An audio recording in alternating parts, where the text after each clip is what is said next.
The Nebraska wind cut sharp across the prairie, tugging at Hannah Bristow's worn skirts as she leaned into the wagon's leather traces. At 43, with her husband's child heavy in her belly, she had no business hauling 1,000 pounds of household goods across frozen ground. But the homestead deed bore her name now, and winter wouldn't wait for spring's gentler mercy. When the wheels sank deep into rutted clay, her breath came in desperate puffs against the bitter air. That's when hoofbeats drummed behind her, and Travis Colton appeared like something from a half-remembered dream. The cattle baron's weathered face held 30 years of its own sorrows, but his eyes sparked with recognition not of her face, but of her determination. When a wealthy man offers his heart to a struggling widow, what price does such generosity truly carry? Before we jump back in, tell us where you're tuning in from. And if this story touches you, make sure you're subscribed, because tomorrow I've saved something extra special for you. Hannah Bristow had learned to measure time by the ache in her lower back and the weight pressing against her ribs.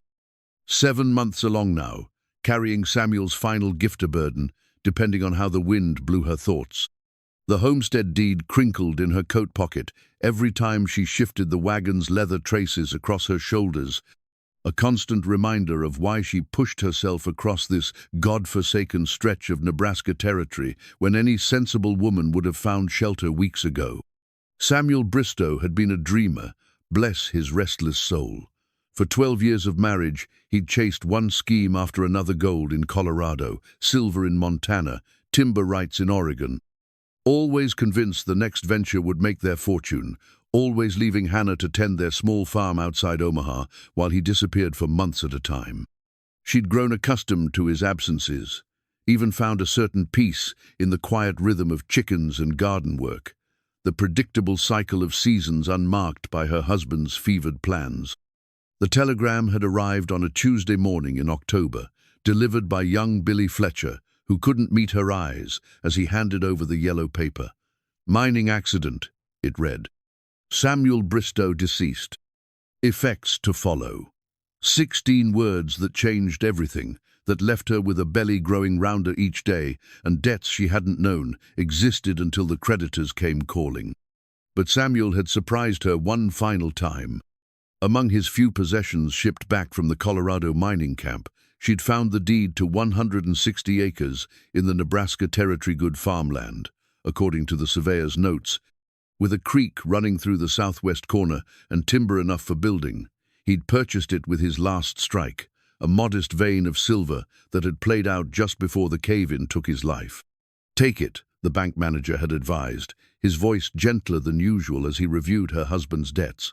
Start fresh where nobody knows your business. A woman alone has a hard enough time without creditors breathing down her neck. So she'd sold everything: furniture, livestock, even her mother's china and loaded what remained into the second-hand wagon Samuel had used for his countless departures. The irony wasn't lost on her that his final dream would become her only hope of survival. The Nebraska Territory stretched endless and unforgiving around her now, all brown grass and gray sky, with snow beginning to dust the wagon ruts that marked the so-called road to Lincoln. She'd planned to reach her homestead before the worst of winter set in. But the baby had other ideas. Every few miles she had to stop and rest, one hand pressed to her aching back, while the other cradled the swell of her belly. Travis Colton knew these roads like the lines in his weathered hands. For 34 years he'd ridden this stretch of prairie, first as a young cowhand working for wages, then as foreman for the Double R Ranch, and finally as owner of the largest cattle operation in 3 counties. The Colton Ranch sprawled across 8,000 acres of prime grazing land, with a house that could shelter 20 guests and barns that held enough hay to feed cattle through the hardest winter. Yet for all his success, Travis felt the emptiness of those rooms more keenly with each passing year. Margaret had filled the house with laughter once, her voice calling from the kitchen while she prepared meals for hungry ranch hands, her sewing circle filling the parlor with feminine chatter on Wednesday afternoons. She'd borne him 2 children: James, now 28 and managing a shipping business in San Francisco, and Catherine, 26, and married to a banker in Denver. Both had fled Nebraska as soon as they came of age, eager to escape the isolation that had slowly strangled their mother's spirit. Margaret's death 5 years ago had surprised everyone, Travis most of all. She'd simply faded away like morning frost, growing quieter and more distant until one February morning he'd found her chair empty at the breakfast table. The doctor called it her heart, but Travis knew better. The prairie had taken her, mile by endless mile, year by year, until there was nothing left but echoes in empty rooms. He'd thrown himself into ranch work after the funeral, rising before dawn and working until his bones ached with exhaustion. The cattle prospered under his attention. His bank account grew fat with profit from successful drives to Kansas City. But the silence in his house remained unbroken, save for the tick of the grandfather clock in the hallway and the whisper of wind through gaps in the window frames. At 57, Travis Colton commanded respect throughout the territory. Ranchers sought his advice on breeding programs and grazing rotation. Politicians courted his support during election seasons. The banker in Lincoln always found time for his visits, eager to discuss investments and expansions. Yet none of this mattered when he sat alone at a dinner table built for 12, eating meals prepared by his housekeeper, Mrs. Chen, a practical Chinese woman who kept his home clean and his larder stocked, but offered little in the way of conversation. His children wrote dutifully brief letters filled with news of their business ventures and social obligations, carefully avoiding any suggestion that they missed the ranch or might consider visiting. James sent photographs of his fine house overlooking San Francisco Bay, while Catherine shared newspaper clippings of her husband's banking successes. Both seemed determined to prove they'd outgrown their humble Nebraska origins, though Travis suspected they were simply running from memories of their mother's quiet desperation. The December wind carried the bite of real winter as Travis guided his horse along the main road toward Lincoln. He'd planned to check on fence repairs near the eastern boundary, but the approaching storm clouds suggested he'd be wiser to head home and prepare for another long siege of snow and isolation. That's when he spotted the lone figure, struggling with an overloaded wagon, hunched against the wind like a question mark against the gray horizon. Even from a distance, he could see the futility of the situation. The wagon was too heavy for the muddy ruts, its wheels sinking deeper with each step. Whoever was pulling it would be lucky to make another mile before complete exhaustion set in. As he rode closer, Travis realized the figure wore skirts a woman, alone on this desolate stretch, with storm clouds gathering overhead. The sight stirred something protective in his chest, a feeling he hadn't experienced since his children were small. Margaret would have scolded him for even hesitating to help, would have insisted he bring the woman home immediately, regardless of what the neighbors might say. The memory of his wife's compassion decided the matter before his practical mind could raise objections about propriety or social expectations. Hannah Bristow heard the approaching hoofbeats before she saw the rider. Her first instinct was fear stories of road agents and desperate men haunted every mile of frontier travel. But when she turned to face the stranger, she found herself looking up at a man whose bearing suggested authority rather than threat. He sat his horse with the easy confidence of someone accustomed to command, his gray eyes taking in her situation with swift assessment. "Ma'am," he said, touching the brim of his hat, "looks like you could use some assistance." The words were simple, but Hannah heard layers of meaning beneath them. This was a man of substance. His horse was well fed, his coat was good wool rather than rough homespun, and his manner suggested education and refinement.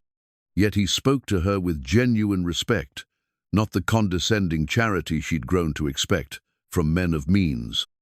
"I can manage," she replied automatically, though they both knew it was a lie. The wagon hadn't moved more than a few feet in the past hour, and the storm clouds promised to make her situation desperate before nightfall. Travis dismounted and approached the wagon, noting the careful way she'd packed her belongings and the quality of the harness work, despite its obvious age. This was no casual traveler, but someone making a serious journey with limited resources. When she turned to face him fully, he saw the swell of advanced pregnancy beneath her heavy coat and felt his protective instincts sharpen. "Where are you headed?" he asked, keeping his voice gentle. "Section 12, Township 14 North," Hannah replied, then added with quiet pride, "My land." Travis knew the area good farmland, but isolated and rough. No place for a woman alone, especially one expecting a child. The nearest neighbor was 15 miles away, and Doc Peterson in Lincoln was a hard day's ride, even in good weather. "That's still 20 miles, he said carefully. "Storm's coming in fast." Hannah lifted her chin with stubborn dignity. "I've come 200 miles already. 20 more won't kill me." But Travis could see the exhaustion in her face, the way she favored her left side where the baby's weight pulled at her spine. 20 miles in her condition, with a storm approaching and night falling, would indeed be more than she could manage. "Ma'am," he said formally, "I'm Travis Colton. My ranch is 5 miles south of here. My housekeeper keeps guest rooms ready, and we've got a good barn for your wagon. You're welcome to shelter with us until this weather passes." The offer hung between them like a bridge across uncertain water. Hannah studied his face, searching for signs of duplicity or unwelcome intentions, but found only honest concern and the kind of quiet authority that came from years of making difficult decisions. Still, accepting help from a stranger, particularly a wealthy man, carried risks she couldn't easily calculate. "I don't take charity," she said finally. "Wouldn't offer it," Travis replied. "This is about neighborly common sense. Storm like this could bury your wagon for a week." As if to underscore his words, the first fat snowflakes began drifting down, melting against Hannah's cheek like cold tears. The decision, she realized, had already been made for her by weather and circumstance. Pride was a luxury she could no longer afford. The storm struck with the fury of a wild animal, transforming the gentle snowfall into a howling wall of white that erased the world beyond arm's reach. Hannah had accepted Travis's help, loading her wagon onto his sledge. But even that practical decision felt like surrendering something essential about herself. As they struggled through drifts that reached the horses' bellies, she clutched the silver locket that had belonged to Margaret Colton. Travis had pressed it into her hands when she'd admired the delicate engraving, saying his wife would have wanted her to have something beautiful. The locket felt warm against her palm, a tangible connection to a woman she'd never met but somehow understood. Margaret had lived in isolation on these same plains, had watched the seasons turn from the windows of the ranch house they were now approaching through the blizzard. Had she felt the same mixture of gratitude and resentment that Hannah experienced now, accepting help from a man whose very kindness highlighted her own desperation? Travis guided the sledge with practiced ease, but Hannah could see the tension in his shoulders as the storm intensified. When the outline of his ranch buildings finally emerged from the swirling snow, she understood why he'd been so insistent about shelter. The house rose like a fortress against the prairie wind, its windows glowing with lamplight that promised warmth and safety. "Mrs. Chen," Travis called as they stamped snow from their boots in the mudroom. "We have a guest." The housekeeper appeared immediately, a small woman with silver-streaked hair and eyes that missed nothing. She took one look at Hannah's condition and began issuing orders in accented English, directing Travis to carry the luggage while she helped Hannah out of her wet coat. "Baby coming soon," Mrs. Chen observed, her hands gentle as she assessed Hannah's condition. "You need hot bath, warm food, long rest." Hannah wanted to protest that she was fine, that she could care for herself, but the warmth of the house was already sapping her strength. The adrenaline that had sustained her through the storm was fading, leaving her dizzy and nauseated. When Mrs. Chen led her to a guest room furnished with a 4-poster bed and heavy quilts, Hannah felt tears prick her eyes at the simple luxury of safety. The room was beautiful in its simplicity: polished wood floors covered with braided rugs, a fireplace already crackling with fresh logs, and windows that faced east toward the sunrise. But it was the silver locket on the nightstand that caught her attention, its surface gleaming in the firelight. Travis had placed it there as if it belonged, as if Margaret herself had chosen to welcome this stranger into her home. "She died in this room," Mrs. Chen said quietly, following Hannah's gaze. very peaceful, said she could see the sunrise better from here. Hannah's hand went instinctively to her belly as a sharp pain lanced through her lower back. The baby had been restless during the storm, responding to her stress with increased movement, but this felt different, more urgent, more purposeful. "Mrs. Chen," she said carefully, "how far is the doctor?" The housekeeper's expression sharpened. "Dr. Peterson in Lincoln, 20 miles in good weather." She paused, studying Hannah's face. "Maybe 36 hours in this storm."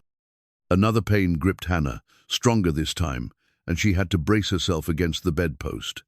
Mrs. Chen was beside her immediately, supporting her weight with surprising strength. "Mr. Travis," the housekeeper called sharply, "come quick." Travis appeared in the doorway, his face creased with concern. "What's wrong?" "Baby not waiting for storm to pass," Mrs. Chen said grimly. "Coming tonight, maybe sooner." Hannah felt the world tilt sideways. She'd planned everything so carefully, reaching the homestead with weeks to spare, finding a midwife in the nearest town, having her child in the simple cabin that would become their home. Instead, she was about to give birth in a stranger's house, attended by a Chinese housekeeper and a cattle rancher who knew nothing about childbirth. "I can't," she whispered, but even as the words left her lips, another contraction seized her. This one was unmistakable in its intensity, a gripping pain that started in her lower back and wrapped around her belly like a tightening belt. Travis crossed the room in 2 strides, his face pale but determined. "What do you need me to do?" Mrs. Chen was already moving, gathering towels and building up the fire. "Hot water, lots of it, clean sheets, and whiskey for pain and for cleaning." "I don't drink," Hannah managed between contractions. "Not for drinking," Mrs. Chen replied grimly. "For washing hands, cleaning, baby, maybe for courage too." The next few hours blurred together in a haze of pain and exhaustion. Hannah had helped birth calves and foals on her father's farm, but nothing had prepared her for the relentless intensity of human labor. The contractions came in waves, each one stronger than the last, until she lost all sense of time and place. Travis proved surprisingly steady in crisis. He followed Mrs. Chen's instructions without question, boiling water and fetching supplies, his presence a calm anchor in the storm of Hannah's pain. When she gripped his hand during the worst contractions, he didn't flinch or pull away, but offered his strength as if it were the most natural thing in the world. "Samuel," Hannah gasped during a brief respite between pains. His name was Samuel. "A good name," Travis said quietly. "Strong name." "He wanted a son," Hannah continued, her voice dreamy with exhaustion. "Always talked about teaching him to ride, to work the land, never thought about a daughter." "Daughters are precious too," Travis said, thinking of Catherine and the years of silence between them. "Sometimes more precious because they're unexpected." The baby arrived just before dawn, as the storm finally began to exhaust itself. Mrs. Chen's experienced hands caught the tiny form and immediately began the practiced routine of clearing airways and stimulating breath. For a terrifying moment, the room was silent except for the whisper of dying wind outside the windows. Then the baby's cry split the air strong, indignant, unmistakably alive. Hannah collapsed against the pillows, tears streaming down her face as Mrs. Chen placed the squirming bundle on her chest. "Daughter," the housekeeper announced with satisfaction. "Healthy daughter, very angry about being born." Hannah stared down at the red, wrinkled face and felt her heart expand in ways she hadn't imagined possible. The baby was perfect in fingers, 10 toes, a shock of dark hair already drying into soft curls. Samuel's eyes, she realized, the same deep brown that had charmed her into marriage 12 years ago. "She's beautiful," Travis said softly, his voice thick with emotion. He reached out tentatively, and Hannah guided his finger to the baby's palm. Tiny fingers wrapped around his calloused skin with surprising strength. "Elizabeth," Hannah whispered, "after my mother." Travis nodded, understanding the significance of the name. This child would carry forward a legacy of strong women, just as Margaret's memory lived on in the locket that had witnessed her birth. As Mrs. Chen bustled about cleaning up, Hannah found herself studying Travis's face. The silver locket caught the morning light, and she realized that something fundamental had changed during the long night. This wasn't just a temporary shelter anymore, a brief pause in her journey toward independence. This was where Elizabeth had taken her first breath, where she'd entered the world surrounded by unexpected kindness. The storm had passed, but its aftermath would reshape all their lives. Hannah looked down at her daughter and wondered if Samuel had somehow planned this too, if his final gift wasn't just the homestead deed, but the circumstances that had brought her to this moment, to this place, to this man who had opened his home to strangers in need. Outside, the sun was rising over snow-covered prairie, painting the world in shades of gold and pink. Inside, a new life had begun, carrying with it the promise of possibilities Hannah had never dared to imagine. The quilt squares lay scattered across Hannah's lap, like fragments of her former life, each piece cut from dresses she'd worn during happier times with Samuel. The blue calico came from her wedding dress, the yellow gingham from Easter services 3 years ago, the deep green wool from the coat she'd sewn for their first winter together. Now, as she stitched them into patterns while Elizabeth slept in the Moses basket beside her chair, Hannah tried to imagine the home these squares might someday warm. 2 weeks had passed since the birth. 2 weeks of unexpected comfort in Travis Colton's guest room. Mrs. Chen fussed over her like a mother hen, bringing nourishing broths and fresh bread, monitoring her recovery with the practiced eye of someone who'd attended many births. Travis maintained a respectful distance, checking on her welfare each morning and evening, but careful not to intrude on her privacy during the vulnerable days of early motherhood. Yet Hannah found herself listening for his footsteps in the hallway, anticipating the soft knock that preceded his visits. Their conversations had grown longer as her strength returned, moving beyond polite inquiries about her health to deeper discussions about their shared experiences of loss and hope. "You're planning to leave soon," Travis observed one evening, settling into the chair across from her sewing. It wasn't a question, but a statement tinged with resignation. Hannah's needle paused in its steady rhythm. "The weather's clearing. Elizabeth's strong enough for travel now." 20 miles to your homestead," Travis said quietly. "No neighbors, no doctor. Winter's far from over." The practical concerns he raised were the same ones that kept her awake at night, staring at the ceiling while Elizabeth breathed softly beside her. A cabin she'd never seen, on land she'd never walked, with supplies that might not last until spring. The sensible choice would be to accept Travis's invitation to stay until the weather truly broke. But accepting his hospitality for weeks rather than days felt dangerously close to dependence. "I can't impose on your kindness forever," Hannah said, resuming her stitching with perhaps more force than necessary. "Kindness," Travis repeated, as if testing the word. He was quiet for a long moment, his grey eyes focused on the fire crackling in the hearth. "My wife always said this house was too big for just 2 people. After she died, it felt too big for one." Hannah looked up from her quilt squares, surprised by the admission. Travis rarely spoke of Margaret directly, though her presence lingered in every room in the carefully preserved feminine touches, the portrait on the mantelpiece, the way he unconsciously set 2 places at breakfast before catching himself. "She would have liked you," he continued. "Margaret had strong opinions about women who tried to make their own way in the world, said they had more courage than most men." "Did she ever want to leave?" Hannah asked softly. "The isolation here must have been difficult for a woman used to society." Travis's smile was sad, but fond. She talked about it sometimes, visiting Catherine in Denver, seeing James in San Francisco, but she never would have left permanently. This was home, despite everything. Hannah understood the complexity of that devotion. She'd felt it herself during the long years of waiting for Samuel's return, maintaining their small farm, even when neighbors suggested she'd be better off moving to town. There was something to be said for putting down roots, for claiming a piece of earth and defending it against all odds. "Tell me about your children," she said, hoping to shift the conversation away from the dangerous territory of her own future plans. Travis's expression lightened slightly. James was always restless, even as a boy, wanted to see what lay beyond the horizon. smart as a whip with numbers used to help me with the ranch books when he was barely 12. Catherine was quieter, more like her mother. Loved to read, spent hours in the parlor with whatever books we could order from back east. When did you last see them? Catherine came for Margaret's funeral. James sent a telegram.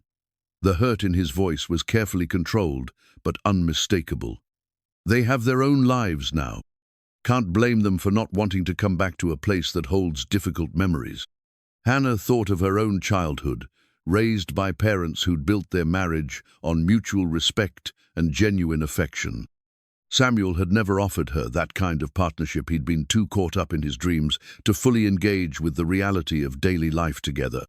But watching Travis these past weeks, she'd glimpsed what it might be like to share decisions with someone who valued her opinions, to build something together instead of simply waiting for the next crisis or departure. "Have you written to them since Elizabeth was born?" she asked. Travis shook his head. "What would I say? That I'm harboring a woman and baby in their mother's room? They'd think I'd lost my mind." "Or they might think you found it again," Hannah suggested gently.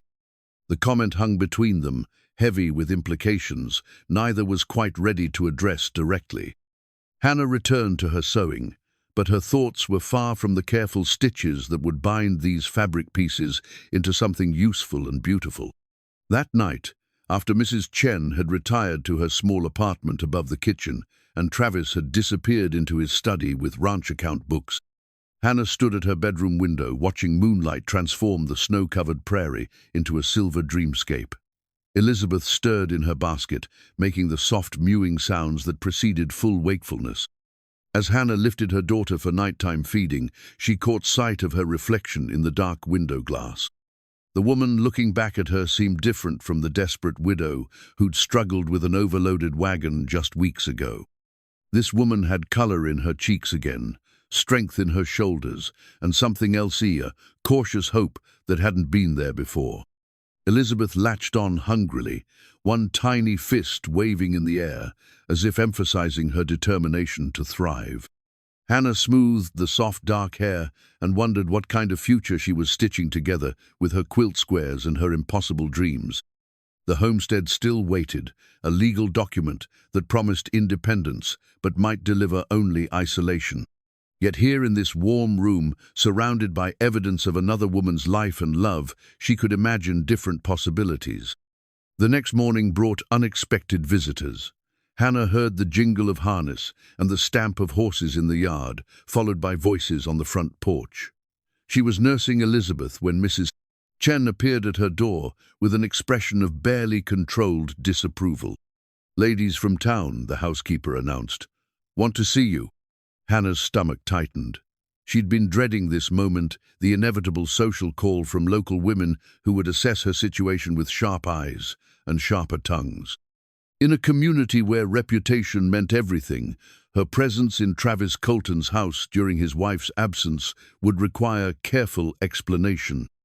"Give me a few minutes," Hannah said, reaching for her best dress-on of the few garments that still fit her changing body. The delegation consisted of 3 women, arranged in Travis's parlor, like judges at a trial. Mrs. Martha Flynn, the banker's wife, served as their obvious leader, her steel-gray hair pinned in an elaborate style that suggested both wealth and authority. Beside her sat Mrs. Dorothy Pierce, the minister's wife, whose thin lips and narrowed eyes conveyed moral disapproval before a word was spoken. The third woman, younger and prettier, introduced herself as Mrs. Rebecca Walsh, newly married to the town's only lawyer. "Mrs. Bristow," Martha Flynn began without preamble, "we felt it important to welcome you to our community and to discuss your current circumstances." Hannah arranged Elizabeth more securely in her arms and waited, recognizing the careful phrasing that preceded unwelcome advice. "Mr. Colton is a respected member of our community," Dorothy Pierce added, her voice sharp with implied criticism. "His reputation has always been above reproach." "As has mine," Hannah replied quietly, meeting each woman's gaze in turn. "I'm a widow seeking to establish a homestead for my daughter. Mr. Colton offered shelter during a dangerous storm, and I accepted it gratefully." Of course, Rebecca Walsh said quickly, as if trying to soften her companion's hostility. No one questions your gratitude, but surely you understand how the situation might appear to others. Hannah understood perfectly. A pregnant woman alone with a wealthy widower, staying in his house for weeks rather than days, accepting his protection and his housekeeper's carrot, looked like the beginning of a convenient arrangement that would benefit them both in ways that had nothing to do with genuine affection. "I plan to move to my homestead as soon as the weather permits," Hannah said firmly. 20 miles from the nearest neighbor, Martha Flynn observed, rather isolated for a woman with a newborn child. The comment was designed to highlight the impossibility of Hannah's situation, the way her options had narrowed to accepting either charity or compromise. But Hannah had faced similar challenges before, during the long months of Samuel's absences when neighbors had questioned her ability to manage alone. "I've managed on my own before," she said simply. "I can do so again." The women exchanged glances that spoke volumes about their assessment of her prospects. As they prepared to leave, Martha Flynn delivered her final judgment with the authority of someone accustomed to having the last word. "Mr. Colton is a good man who deserves happiness after his years of grief," she said. "We hope any decisions made will consider his reputation as well as your own needs." After they'd gone, Hannah sat alone in the parlor, still holding Elizabeth, feeling the weight of community expectations settling around her like a heavy cloak. She'd been measured and found wanting, not quite respectable enough to warrant unconditional support, not quite desperate enough to excuse her unconventional circumstances. When Travis returned from checking cattle in the far pastures, he found her packing her few belongings with determined efficiency. "The ladies paid you a visit," he observed, reading the situation accurately. "They made their position clear," Hannah replied without looking up from folding Elizabeth's tiny clothes. "And what position is that?" Hannah finally met his eyes, seeing understanding, and something else saying on her behalf that touched her more than she cared to admit. "That your reputation is worth more than my convenience," she said. "They're right, of course. I've imposed on your hospitality long enough." The recipe book had belonged to Hannah's mother, its pages yellowed with age and stained with decades of kitchen work. Hannah had carried it through 200 miles of difficult travel, wrapped carefully in oilcloth alongside her other treasures. Now, as she stood in Travis's kitchen teaching him how to prepare her mother's corn pudding, she felt the strange sensation of creating new memories while honoring old ones. "The secret is in the timing," she explained, watching Travis stir the mixture with careful concentration. "Too fast and it curdles, too slow and it burns." Elizabeth gurgled contentedly in her basket nearby, seemingly fascinated by the interplay of voices and the warm kitchen smells. Mrs. Chen had graciously retreated to other duties, allowing Hannah to take over meal preparation for the first time since the birth. The simple act of cooking felt like reclaiming a piece of herself that had been lost during those helpless weeks of recovery. "Margaret always said cooking was equal parts chemistry and intuition," Travis said, his stirring rhythm steady and patient. "I never paid enough attention when she tried to teach me." Hannah guided his hand to adjust the angle of the spoon, her fingers briefly covering his. The contact sent an unexpected warmth up her arm, a reminder that she was still a woman despite everything that had changed in her life. Travis's hands were calloused from ranch work, but gentle in their movements, and she found herself wondering what it would feel like to have those hands hold her with intention rather than mere courtesy. "Tell me about her," Hannah said, stepping back to check the oven temperature. "What was she like when you first met?" Travis's smile was soft with remembrance, stubborn as a mule and twice as smart.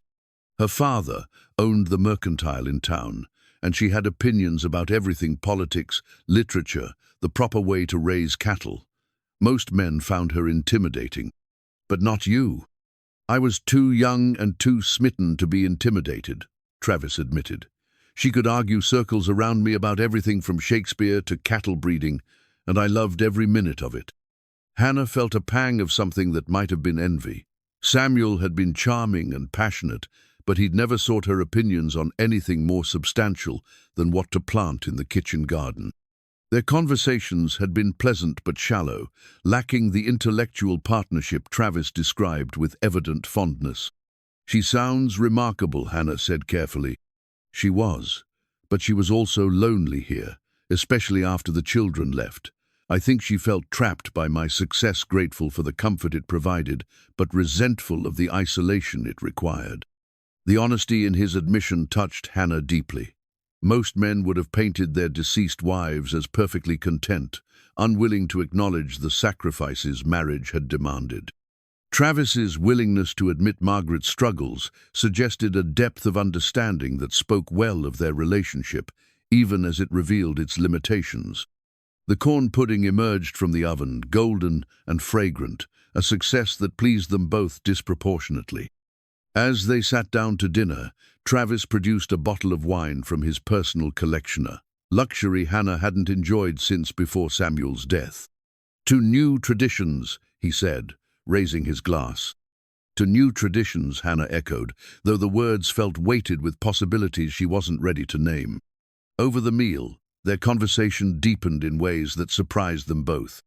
Travis told her about his struggles with his children, his guilt over Margaret's unhappiness, his fears about growing old alone on the ranch that had defined his entire adult life. Hannah shared her own fears about raising Elizabeth alone, her uncertainty about the homestead she'd never seen, her complicated feelings about Samuel's legacy of debt and dreams. "I keep wondering what kind of father he would have been," Hannah said, glancing at Elizabeth, who was sleeping peacefully in her basket. "Samuel was always planning for the future, but he struggled with the present. Children need someone who can be fully present. The hardest lesson of parenthood." Travis agreed. "I spent so much time building something to leave my children that I forgot to simply be with them while they were young. Now they're grown and gone, and all my success feels hollow." The admission hung between them, heavy with regret and possibility. Hannah found herself studying Travis's face in the lamplight, noting the lines around his eyes and the silver threading through his hair. He was handsome in the weathered way of men who'd spent their lives outdoors, but it was his emotional honesty that drew her attention. "It's not too late," she said quietly. "You could write to them." "And say what? That I've learned to value presence over productivity, that I understand now what their mother tried to tell me for years." "You could start with that," Hannah suggested. "Children forgive more than we think they will, especially when we're honest about our mistakes." Travis reached across the table and covered her hand with his, a gesture so natural it seemed to surprise them both. "When did you become so wise about relationships?" "When I realized mine wasn't working," Hannah replied honestly. "Samuel and I cared for each other, but we never really understood each other. He saw me as part of his domestic arrangements, not as a partner in building a life together." "And what do you want now? For yourself and Elizabeth?" The question was simple, but Hannah found herself struggling to answer. What did she want? Safety, certainly, and security for her daughter. But beyond those basic needs, she'd begun to imagine something more: a partnership based on mutual respect, conversations that challenged and comforted, the possibility of being truly known by another person. "I want to matter," she said finally, "not just as someone who keeps house or tends children, but as a person whose thoughts and dreams have value." Travis squeezed her hand gently. "You matter, Hannah, more than you know." The words were spoken quietly, but they carried weight that made Hannah's breath catch. She'd grown so accustomed to being an afterthought in Samuel's grand schemes that the idea of being truly seen and valued felt almost foreign. Later, as they cleaned up the dinner dishes together, Hannah was struck by the easy domesticity of the moment. Travis dried while she washed, their movements coordinated like dancers who'd rehearsed together for years. When he reached around her to put a plate away, his arm brushed her shoulder, and Hannah felt that same unexpected warmth that had surprised her during the cooking lesson. "Hannah," Travis said softly, not moving away, "I need you to know that my invitation for you to stay isn't just about charity or even neighborly concern." She turned to face him, suddenly aware of how close they were standing, how the kitchen lamplight cast shadows that made the moment feel intimate and charged with possibility. "What is it about?" she asked, her voice barely above a whisper. "It's about hoping," Travis said, his hand coming up to touch her cheek with butterfly gentleness, "hoping that maybe we've both learned enough from our mistakes to try again. Hoping that two people who've known loss might be able to recognize something precious when they find it." Hannah leaned into his touch, her eyes closing as she absorbed the tenderness of the gesture. For weeks, she'd been fighting her growing attraction to this man, telling herself it was gratitude or relief or simple loneliness. But standing here in his kitchen, surrounded by the evidence of their growing connection, she couldn't deny the deeper truth. "I'm scared," she admitted. "So am I," Travis replied, "but not of you. I'm scared of letting fear rob us of something that might be wonderful." When he kissed her, it was with the careful reverence of a man who understood the preciousness of second chances. Hannah kissed him back, allowing herself to feel the warmth and strength he offered, the promise of partnership she'd never experienced before. Elizabeth's soft cry from her basket broke the spell, reminding them both of the practical realities that shaped their choices. As Hannah moved to tend her daughter, Travis stepped back with a rueful smile. "We should talk more about this," he said, "about what it might mean for all of us." Hannah nodded, settling into the rocking chair to nurse Elizabeth. "Tomorrow," she agreed, "after I write my first letter in years." "Letter?" "To my sister in Missouri," Hannah explained. "It's time I told someone that Hannah Bristow might be ready to stop running from happiness." Travis's smile was warm, with understanding and hope. As he banked the kitchen fire and trimmed the lamps, Hannah allowed herself to imagine a future that included more evenings like this, one shared meals and honest conversations, gentle touches, and the possibility of love that grew from friendship rather than desperate need. Outside, the wind whispered across the snow-covered prairie, but inside the kitchen, warmth lingered in ways that had nothing to do with the dying fire, and everything to do with two people discovering they might not have to face the future alone. The cattle brand iron hung on its hook in the barn, the Colton ranch mark polished to a gleaming finish that caught the winter sunlight streaming through the high windows. Travis ran his thumb over the familiar design of flowing sea, intersected by a vertical line, representing the creek that ran through the heart of his land. 30 years he'd been pressing this mark into cowhide, claiming ownership and establishing legacy with heated metal and the quick sizzle of burned hair. Now, watching Hannah bundle Elizabeth against the cold as they prepared for morning chores, Travis found himself thinking about legacy in ways that had never occurred to him before. What good was 8,000 acres and a thriving cattle operation if there was no one to inherit the daily rhythms that made it a home rather than merely a business enterprise? The February blizzard had kept them housebound for 3 days, creating an enforced intimacy that was changing the nature of their relationship with each shared meal and quiet conversation. Hannah had taken over much of the household management, working alongside Mrs. Chen, with an efficiency that spoke of years managing her own domestic arrangements. But more than that, she'd begun offering opinions about ranch operations, observations that demonstrated a keen understanding of cattle behavior and land management. "The south pasture fence needs attention before spring," she'd mentioned over breakfast, having noticed the sagging wire during yesterday's brief venture outdoors. "Ice damage from the last storm will cause problems when the cattle move to summer grazing." Travis had been impressed by her eye for detail, but also by her assumption that she'd still be here when spring arrived. Neither of them had spoken directly about her staying permanently, but the conversation had begun to include future tense references that suggested they were both beginning to think beyond the immediate crisis of winter survival.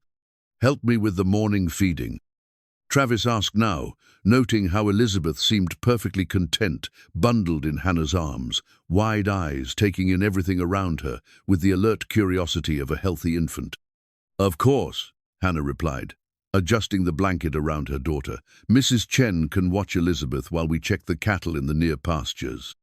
The easy assumption of partnership in the comment wasn't lost on either of them. Hannah had stopped asking permission for her involvement in ranch work and started simply participating, her presence becoming integral to the daily operations in ways that felt natural rather than forced. In the barn, Travis saddled his horse, while Hannah checked the grain supplies and made notes about what would need to be ordered when the roads cleared. She'd developed a system for tracking feed consumption that was more detailed than anything he'd used before, and her projections about winter needs had already proven accurate. "Your father taught you well," Travis observed, watching her measure oats with practiced efficiency. "My father taught me to think," Hannah corrected gently. "The specifics I learned from necessity. A woman alone learns to pay attention to details that might escape someone who can afford to hire others to handle problems." The comment reminded Travis of the letter that had arrived the previous week, a response from his son James in San Francisco. Hannah had encouraged him to write honestly about his growing loneliness and his recognition that success without companionship felt hollow. James's reply had been warmer than any communication Travis had received in years, acknowledging his own regrets about the distance that had grown between them. "I've been thinking about your father's situation," James had written. "Mother used to worry that you'd become so focused on building the ranch that you'd forget to live your own life.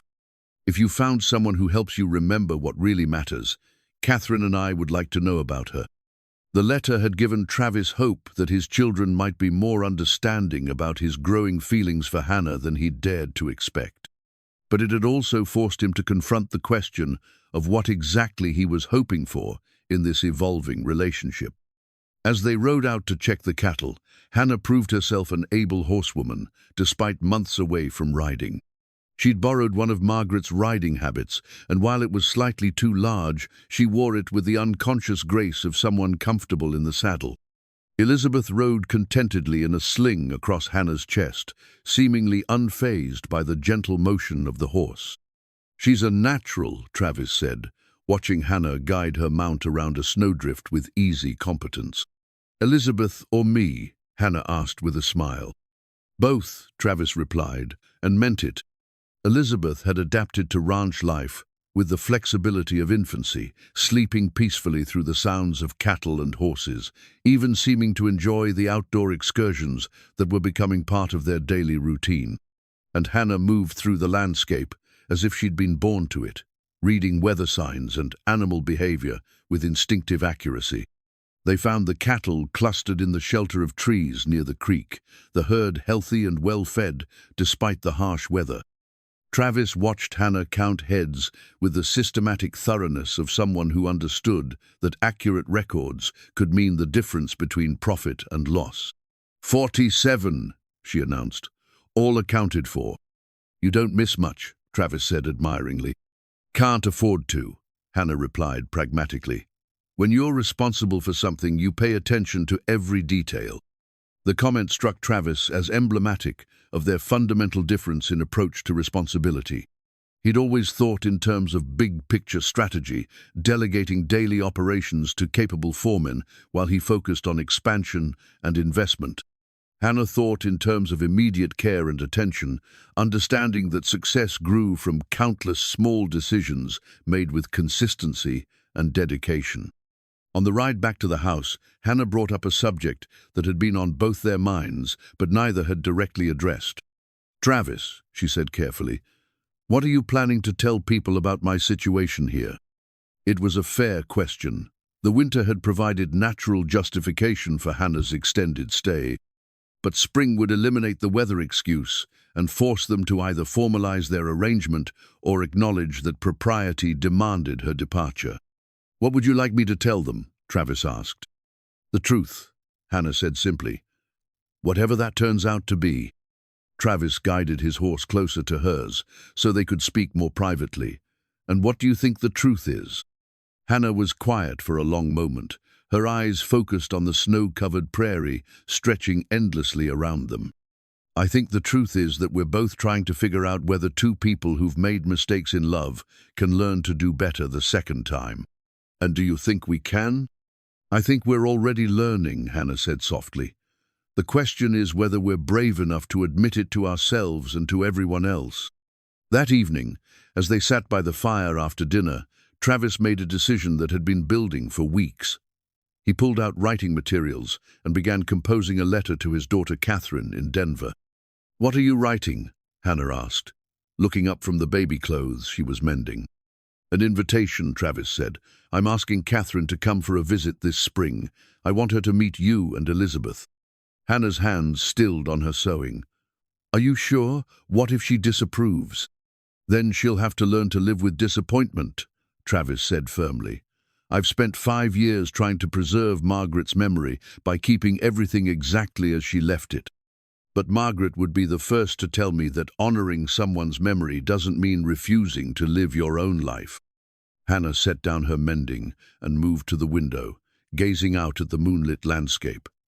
"Your children have every right to be protective of their mother's memory. I wouldn't want Elizabeth to think I was trying to replace someone irreplaceable." Travis joined her at the window, close enough that she could feel the warmth radiating from his body. "You're not replacing Margaret, Hannah. You're offering something different, something that might be exactly what this family needs to heal and move forward." When he slipped his arm around her waist, Hannah leaned into his strength, allowing herself to imagine what it would mean to truly belong here, to be more than a temporary guest, seeking shelter from circumstance. "Write your letter," she said quietly. "It's time your children knew their father is ready to live again." As Travis returned to his writing, Hannah picked up Elizabeth and carried her to the window. The baby's dark eyes reflected the lamplight as she studied her mother's face with the intense focus of early infancy. "What do you think, little one?" Hannah whispered. "Should we risk believing in happy endings?" Elizabeth made a soft cooing sound that Hannah chose to interpret as encouragement. Outside, the wind had died to a whisper, and the snow-covered prairie stretched away like a blank page, waiting for new stories to be written upon it. For the first time since Samuel's death, Hannah allowed herself to hope that her story might include chapters she'd never dared to imagine, chapters that began with love freely given and gratefully received, chapters that transformed a house into a home and strangers into family. The cattle brand iron would continue to mark ownership of land and livestock, but Travis was beginning to understand that the most valuable legacy he could leave had nothing to do with acreage or inventory. It had to do with love shared and received, with the courage to remain open to life's possibilities even after experiencing its losses, with the wisdom to recognize that some gifts come disguised as ordinary moments in warm kitchens and quiet conversations by firelight. As he sealed the letter to Catherine, Travis felt the weight of years of loneliness beginning to lift. Tomorrow, he would ride to town and post the invitation that might change everything. Tonight, he would sit by the fire with Hannah and Elizabeth, grateful for the storm that had brought them into his life, and hopeful about the spring that would test whether what they'd built together could withstand the scrutiny of a world that demanded explanations for every unconventional choice. The brand iron hung silent in the barn, waiting for spring roundup and the annual ritual of marking ownership. But inside the ranch house, a different kind of claiming was taking place, quieter, deeper, and infinitely more precious than anything that could be burned into hide with heated metal. Hannah's wedding ring caught the afternoon sunlight as she kneaded bread dough, the simple gold band that had marked 12 years of marriage to Samuel Bristow. Lately, she'd begun sliding it off unconsciously while working, only to notice its absence and quickly return it to her finger with a flutter of guilt that surprised her with its intensity. The ring had become a symbol of her divided loyalties, honoring Samuel's memory while acknowledging the growing feelings she could no longer deny.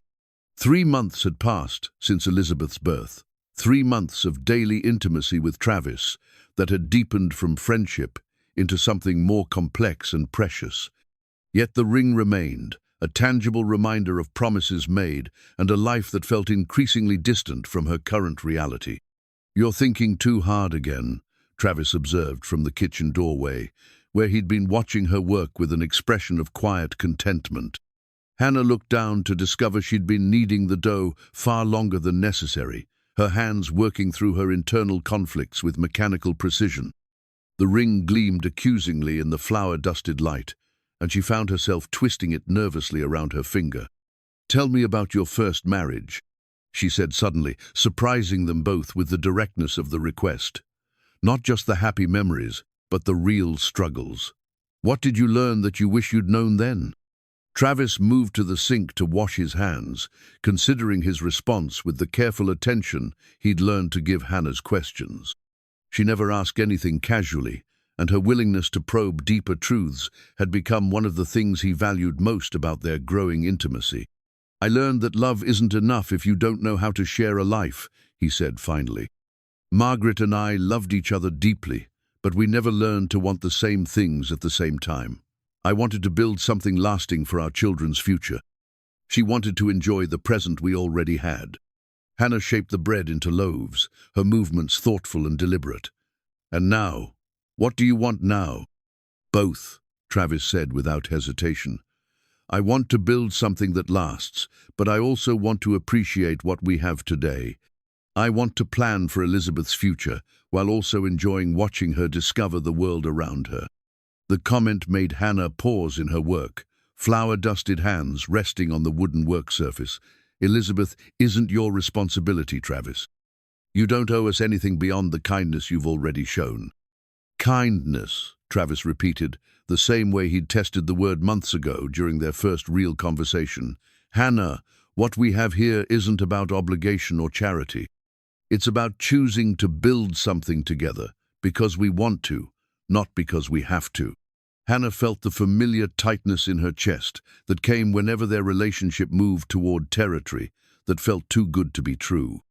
Samuel had made promises too, grand gestures that had swept her into marriage before she'd fully understood what partnership required.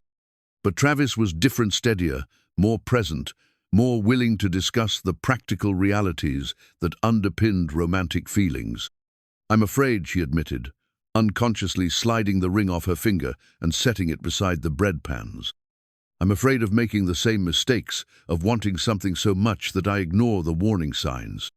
Travis moved behind her, his hands settling gently on her shoulders as he spoke into her hair. What warning signs worry you? Hannah leaned back against his solid warmth, drawing strength from his presence even as she voiced her deepest fears. That you're lonely enough to settle for convenience, that I'm grateful enough to mistake dependency for love, that we're both so afraid of being alone that we're not thinking clearly about what we actually want from each other. Those are reasonable fears, Travis said, his honesty surprising her. But let me ask you something. When you wake up in the morning, what's the first thing you think about? Hannah considered the question, recognizing the truth even as she spoke it. I think about whether you're already awake, whether you're planning to check the cattle or work on ranch accounts, whether Mrs. Chen needs help with breakfast preparations. I think about the day ahead and how I fit into it. Not about leaving, not about your homestead or your plans for independence. Not anymore, Hannah admitted quietly. Not for weeks now. Travis turned her gently in his arms, so she faced him, his grey eyes serious but warm. And when I wake up, I think about whether Elizabeth slept through the night, whether you're feeling strong enough for outdoor work, whether there's something I can do to make your day easier or happier. I think about conversations we might have and small moments we might share. Hannah studied his face, searching for signs of the restless ambition that had driven Samuel from one scheme to another. Instead, she found the steady contentment of a man who'd learned to value presence over possibility, who'd discovered that happiness came from attention to daily life rather than pursuit of distant dreams. The ring, Travis said gently, glancing at where it lay beside the bread pans. It's bothering you. Hannah nodded, unable to voice the complexity of emotions the simple gold band represented. Samuel wasn't a bad husband, she said carefully. He was just absent, always chasing something he thought would make us happy instead of appreciating what we already had. Taking off the ring feels like betraying his memory, but wearing it feels like betraying what we're building here. What if it's not about betrayal at all? Travis suggested. What if it's about different chapters in your life, each valuable for what it taught you, but not requiring you to stay frozen in the past? That evening, as they sat by the fire after dinner, Hannah pulled out the letter she'd been writing to her sister in Missouri. The pages were covered with crossed-out sentences and new beginnings, evidence of her struggle to explain her changing circumstances to someone who'd known her during the early years of her marriage to Samuel. "Listen to this," she said, reading aloud. "Dear Mary, I hope this letter finds you and Tom well. I wanted you to know that Elizabeth and I are safe and comfortable, staying with a kind man who offered us shelter during a winter storm. His name is Travis Colton, and he owns a large ranch here in Nebraska territory."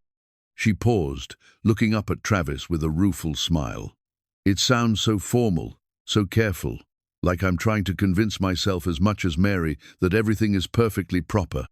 "What do you really want to tell her?" Travis asked. Hannah set down the letter and stared into the fire, gathering courage for honesty. "I want to tell her that I'm falling in love again, and it terrifies me because it's so different from what I had with Samuel. I want to tell her that this man listens when I talk, values my opinions, and makes me feel like a partner rather than just a wife. I want to tell her that Elizabeth lights up when she sees him, that he talks to her like she's already a person with thoughts and feelings worth considering." "Then tell her that," Travis said simply. "But what if we're wrong? What if what feels like love is really just gratitude and loneliness, and the relief of not having to face everything alone?" Travis was quiet for a long moment, considering her question with the seriousness it deserved. "Hannah, I've been alone for 5 years. I've had plenty of time to understand the difference between loneliness and love, between convenience and genuine partnership. What I feel for you isn't about filling an empty space in my life. It's about discovering that life can be richer and more meaningful when it's shared with the right person." Hannah felt tears prick her eyes at the simple sincerity of his words. Samuel had spoken of love in grand, dramatic terms that had swept her off her feet but proved impossible to sustain in daily life. Travis spoke of love as something practical and enduring, built on shared work and mutual respect, rather than passion alone. That night, after Travis had gone to his own room and Mrs. Chen had retired to her quarters, Hannah sat at the small writing desk in her bedroom with a clean sheet of paper. Outside, March wind rattled the windows with the promise of spring, and inside, Elizabeth slept peacefully in her basket, one tiny fist curled against her cheek. Hannah wrote steadily for nearly an hour, the words flowing with increasing ease as she found the courage to tell the truth about her transformed circumstances. She wrote about the storm that had brought her to Travis's ranch, about Elizabeth's birth in Margaret Colton's bedroom, about the gradual deepening of friendship into something more precious and lasting. When she finished, she read the letter through once, then folded it carefully and set it aside to mail when next they went to town. Beside it, she placed Samuel's wedding ring, no longer on her finger but not yet discarded, symbol of a chapter completed with gratitude but not regret. Tomorrow she would help Travis with the spring preparations that would soon transform the ranch from winter hibernation to active life. She would write to Catherine Colton, introducing herself as someone who cared deeply for Travis's happiness and hoped to earn his children's acceptance. She would continue the delicate work of building trust and partnership with a man who'd learned, as she had, that the best love grows slowly from friendship and mutual respect. But tonight, she would simply hold Elizabeth and watch the fire burn low while contentment settled around her like a warm blanket. The ring lay silent on the desk, reflecting firelight like a small golden promise fulfilled. In its place, on her finger, was only the pale band of skin that marked where it had rested, slowly fading as her body adjusted to its absence, making room for whatever new symbols of commitment the future might bring. Samuel's journal lay buried beneath Hannah's winter clothes in the bottom of her traveling trunk, forgotten until she began organizing her belongings for the move to spring quarters that Travis had suggested. The leather-bound book felt foreign in her hand. She'd never known Samuel to keep written records of his thoughts, had assumed his restless nature extended to an inability to sit still long enough for reflection. The pages were filled with her husband's familiar scrawl, dates spanning the final months of his life in the Colorado mining camp. Hannah settled into the rocking chair, with Elizabeth sleeping in her basket nearby, expecting to find romantic sentiments about his coming child, or hopeful plans for their homestead future. Instead, she discovered a record of desperation that made her stomach clench with growing dread. March 15th, 1884, the first entry began. Lost another $20 to Murphy in the card game last night. Martha would skin me alive if she knew how much I've been losing lately. The silver vein is playing out faster than anyone wants to admit, and the other boys are getting desperate. Need to find a way to make back what I've lost before I have to go home empty-handed again. Hannah's hands trembled as she turned the pages, watching Samuel's optimism deteriorate into panic with each successive entry. He'd been gambling heavily, borrowing against future earnings that never materialized, making promises to other miners that he couldn't keep. The homestead she'd risked everything to reach had been sold 2 months before his death, the proceeds disappearing into poker games and desperate investment schemes. April 20, 1884, she read with mounting horror. Sold the Nebraska land today. Had Toe Morrison nearly $200, and he's threatening to involve the territorial marshal. Told myself I'd buy it back when the next vein opens up, but that's looking less likely every day. Can't tell Martha yet. Maybe I can find another piece of land. Something better, closer to civilization. She's always wanted to be nearer to town anyway. The journal trembled in Hannah's hands as the full scope of Samuel's deception became clear. For months she'd been planning a future based on a lie, had endured pregnancy alone, and made the dangerous journey to Nebraska territory for a homestead that didn't exist. The deed in her trunk was worthless paper, a monument to her husband's good intentions and weak character. May 8th, 1880, for Martha's pregnant. Got her letter yesterday, and I should be happy, but all I can think about is how I've failed her again. Can't even provide a decent home for my child. The mine foreman says they're shutting down our section next week. Not enough silver left to justify the expense. Don't know what I'm going to do. Don't know how to tell her. Hannah closed the journal and sat in stunned silence. Elizabeth's soft breathing, the only sound in the room that had suddenly become foreign and threatening. Everything she'd told Travis about her plans, her property, her determination to build an independent life for herself and her daughter, all of it, based on Samuel's final devastating lie. The irony was bitter enough to taste. She'd been so proud of refusing charity, so determined to make her own way in the world, yet she'd been living on Travis's generosity under false pretenses. The homestead she'd planned to claim didn't exist, which meant she truly had nowhere to go when the social pressure to leave became unbearable. Footsteps in the hallway announced Travis's approach, and Hannah quickly closed the journal, her mind racing through the implications of what she'd discovered. How could she tell him that her entire presence here was based on a lie? That the independence she'd insisted on was an illusion created by a dead man's gambling debts and desperate schemes? Hannah? Travis knocked softly on the doorframe. Mrs. Chen says dinner's ready, and Catherine's train arrives tomorrow. I wanted to make sure you're feeling prepared for her visit. Hannah looked up at him through the doorway. This good man who'd opened his home to strangers and offered his heart without asking for anything in return. The weight of Samuel's deception felt crushing, transforming every moment of the past months into something tainted by dishonesty. Travis, she said carefully, I need to tell you something that changes everything.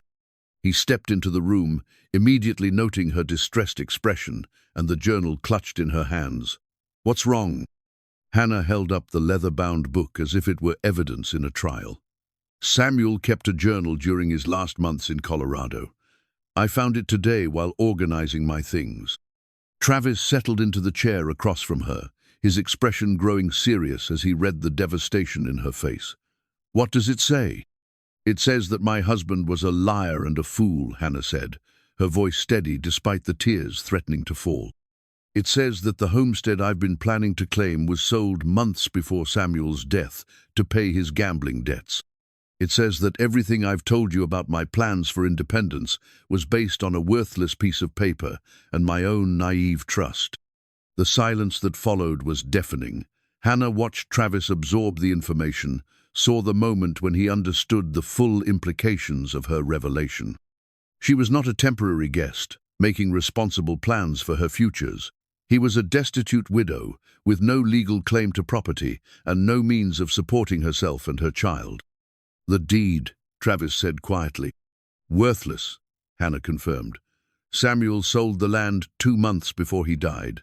The deed is a forgery, or an old document he kept as a reminder of what might have been. Either way, I have no legal right to any property in Nebraska territory." Travis leaned forward, his elbows on his knees as he processed this information.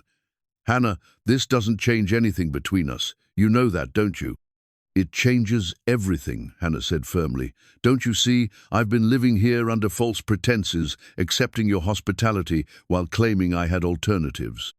I've been proud of my independence when I had none. I've been judging the town women for their suspicions when they were right to question my motives." "They were wrong about your character," Travis said with quiet intensity. "You didn't know about Samuel's lies.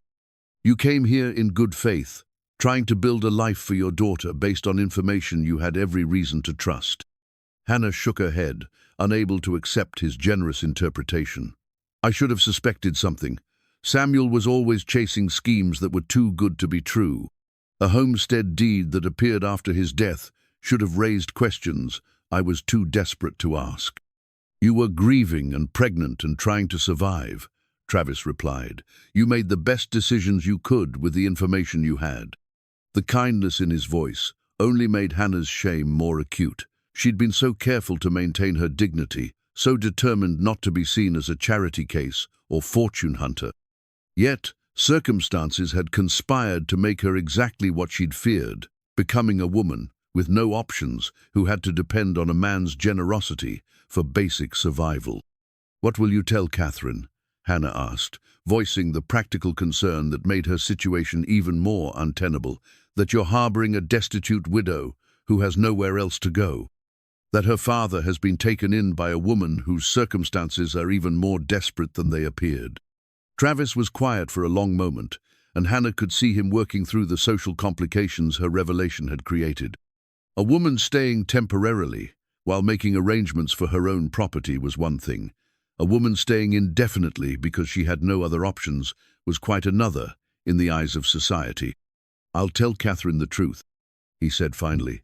"That circumstances brought you here, that you've become important to me and to this household, and that I hope she'll understand why I want you to stay." "Want me to stay," Hannah repeated. "Not need me to stay out of charity, but want me to stay. Is that really how you see this?" Travis moved to kneel beside her chair, taking her hands in his calloused palms. "Hannah, I fell in love with you before I knew anything about your property or your plans. I fell in love with your strength, your intelligence, the way you've made this house feel like a home again.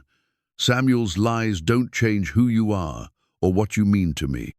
Hannah looked down at their joined hands, noting how natural they looked together despite the chaos Samuel's deception had created. "But they change what this looks like to everyone else. They change the choices available to us." "Do they?" Travis asked gently. "Or do they simply make it clearer that we have to choose based on what we want rather than what's socially expected?" Elizabeth stirred in her basket, making soft sounds that indicated she would soon be awake and hungry. Hannah looked at her daughter Samuel's daughter and felt the weight of responsibility that had driven every decision since his death. Elizabeth deserved better than a mother who'd been deceived by false promises and forced to depend on charity disguised as romance. "I need time to think," Hannah said quietly. "Catherine arrives tomorrow, and she deserves to meet your friend under honest circumstances. She deserves to know that her father is considering a future with a woman who brings nothing to the relationship except her own need. You bring everything that matters," Travis said firmly. "You bring love and partnership and the possibility of a family that chooses to be together rather than one that's simply trapped by obligation." Hannah wanted to believe him, but Samuel's journal had shattered her confidence in her own judgment. How could she trust her feelings when she'd been so wrong about everything else? How could she believe in love when her entire presence here was built on a foundation of lies? That night, as she fed Elizabeth and prepared for bed, Hannah stared at the journal lying open on her desk. The final entry was dated 3 days before Samuel's death, written in handwriting that had grown increasingly shaky as his desperation mounted. "If something happens to me, I hope Martha can forgive me someday. I tried to be the husband she deserved, tried to build something lasting for our family. Instead, I've left her with nothing but debts and broken promises. Maybe she'll be better off without me. Maybe she'll find someone who can give her the life I always promised but never delivered." The words blurred as tears finally came, grief not just for Samuel's death, but for the marriage that had been built on dreams rather than reality. For the man who'd loved her but never learned how to translate that love into responsible action. Samuel had wanted to be a good husband and father, but wanting hadn't been enough to overcome his fundamental weaknesses. Hannah wiped her eyes and looked at Elizabeth, sleeping peacefully despite the upheaval surrounding her birth and early life. This child deserved stability and honesty, deserved to grow up understanding that love required both feeling and action, both passion and responsibility. Tomorrow, Travis Colton would arrive to meet the woman who'd captured her father's attention. Hannah would face that meeting with honesty about her circumstances and hope that love built on truth might prove stronger than relationships founded on illusion.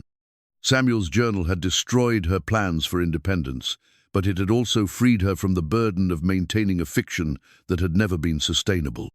The deed lay in her trunk, worthless paper that represented worthless dreams. But Elizabeth slept in her basket, healthy and loved, and Travis waited in his own room, perhaps wondering whether tomorrow would bring the end of their tentative romance or the beginning of something more honest and enduring. Hannah closed the journal and placed it in the trunk beside the fraudulent deed, relics of a past she could no longer change. Tomorrow would bring new challenges, but it would also bring the possibility of building something real from the ashes of Samuel's deceptions. For the first time since finding the journal, Hannah allowed herself to hope that truth, however painful, might ultimately prove kinder than the most beautiful lie. The baby blanket grew under Hannah's needles, with each evening spent by the fire, its intricate pattern of interlocking diamonds representing the complexity of hopes she was weaving for Elizabeth's future. Each stitch was a prayer, a wish, a small act of faith that love could triumph over circumstance and that honesty might prove stronger than the convenient fictions that had governed her life with Samuel. Travis Colton arrived on the noon train, stepping onto the platform with the confident bearing of a woman accustomed to comfortable circumstances. Hannah watched from the wagon as Travis embraced his daughter, noting the genuine warmth between them despite the years of separation that had characterized their relationship. At 26, Catherine possessed her mother's delicate features but her father's direct gaze, and Hannah felt her stomach tighten with nervousness as she prepared for the introduction that would determine so much about their future. "Catherine," Travis said carefully, "I'd like you to meet Hannah Bristow and her daughter Elizabeth." Catherine's assessment was swift and thorough, taking in Hannah's carefully mended dress, the healthy baby in her arms, and the way her father's posture had changed in the presence of this woman who'd clearly become important to him. Whatever she'd expected to find, Hannah suspected it wasn't the quiet dignity and obvious exhaustion of someone who'd been through genuine hardship. "Mrs. Bristow," Catherine said formally, extending a gloved hand. "Father's letters mentioned that you've been staying at the ranch. Please, call me Hannah. And yes, your father has been extraordinarily kind during a difficult time." The ride to the ranch was subdued but not uncomfortable, filled with the careful conversation of people testing the boundaries of their new relationship. Catherine asked polite questions about Elizabeth's age and health, while Hannah offered equally polite responses that revealed little about the complexity of her circumstances. Travis participated minimally, allowing the two women to form their own impressions without his interference. That evening, after Mrs. Chen had served dinner and retired to her quarters, the three adults settled in the parlor for the conversation that could no longer be avoided. Hannah had spent the day preparing for this moment, rehearsing how to explain her situation without sounding either desperate or calculating. "Father tells me you're planning to establish a homestead," Catherine began, her tone suggesting this was more question than statement. Hannah met her gaze directly, choosing honesty over diplomacy. I was, but circumstances have changed. I discovered recently that my late husband had sold the property before his death. The deed I carried here was worthless. Catherine's expression sharpened with interest rather than suspicion. You've been deceived about your inheritance. Completely, Hannah confirmed. Samuel was a good man but a poor businessman. He gambled away our future while trying to build it, and I was too trusting to question the documentation he left behind. Travis watched his daughter process this information, noting the way her initial wariness was giving way to something that looked like understanding. Catherine had inherited Margaret's quick intelligence and Travis's appreciation for straightforward communication. That must have been devastating to discover, Catherine said quietly. What are your plans now? It was the question Hannah had been dreading, the one that forced her to admit the complete vulnerability of her position. I don't know, she said simply. I have no property, limited funds, and a 3-month-old daughter who depends on me completely. I'm trying to determine what options exist for a woman in my circumstances. Catherine looked between Hannah and her father, reading the undercurrents that neither adult was quite ready to state explicitly. And father has offered you extended hospitality while you consider these options. Your father has been more generous than I had any right to expect, Hannah replied carefully. But I'm aware that charity, however kindly meant, cannot be a permanent solution. Travis leaned forward in his chair, his patience with diplomatic circumvention finally exhausted. Catherine, I need you to understand that this isn't about charity. I've asked Hannah to consider staying here permanently, not as a guest, but as my wife.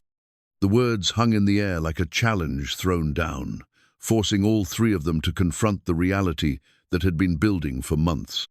Catherine's eyes widened slightly, but her expression remained thoughtful rather than shocked. I see, she said slowly. And what is your response to this proposal, Hannah? Hannah felt her cheeks warm under Catherine's direct gaze. I've told your father that I need to be certain of my own feelings before making such an important decision. Marriage based on gratitude or desperation rarely leads to happiness for anyone involved. But marriage based on genuine affection might be different, Catherine pressed. It might, Hannah admitted, if both parties are honest about their motivations and realistic about their expectations. Catherine was quiet for several minutes, studying the fire while she considered what she'd learned. When she finally spoke, her words surprised them both. My mother was lonely here, she said quietly. She loved father deeply, but she often felt isolated and disconnected from the wider world. She used to tell me that the greatest gift a husband could give his wife was the feeling that she was truly seen and valued for who she was, not just for the role she fulfilled. Travis felt his throat tighten with emotion. I tried to give her that. I know you did, Catherine said gently, but you were building something that required enormous dedication and sacrifice. Mother understood that intellectually, but emotionally she often felt secondary to the ranch's needs. Hannah listened to this exchange with growing understanding of the complexity Catherine was trying to navigate. This wasn't just about approving her father's choice of a new wife. It was about ensuring he'd learned from the mistakes that had shadowed his first marriage. What I see between you, Catherine continued, looking directly at Hannah, is different from what I remember between my parents. You seem to be partners in a way they never quite managed. Father listens to you differently than he listened to mother. Your mother was a remarkable woman, Hannah said carefully. I would never presume to replace her or to diminish what she meant to your family. I'm not asking you to replace her, Catherine replied.